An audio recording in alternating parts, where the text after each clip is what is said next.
жалпы білім беретін мектебінің 11 сынып оқушысы Бауыржанқызы Ділназ.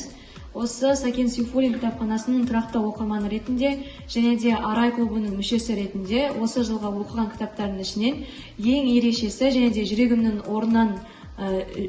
төрінен шыққан кітаптардың бірін таныстыра кетсем, ол кітап осы қазақ әдебиетіндегі ерекше орны бар жазушысы Дулат Исабековтың қандай да болсын шығармашылығы өзекті мәселелерді жеткізуімен және де жаны таза, жүрегі таза кейіпкерлерімен ерекше. Сол шығармашылығының бірі осы Гауһартас повесі болады. Осы Гауһартас повесінің Гауһартас деп аталуының себебі осы шығармадағы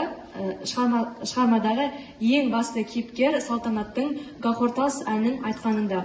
Ол Гауһартас әні осы қазақ қоғамдағы әйелдердің зарлы өлеңі секілді, себебі сол әннің сөздерінде әйел адам қаншалықты бағаланса да, ал ол шығармада соншалықты қорланады.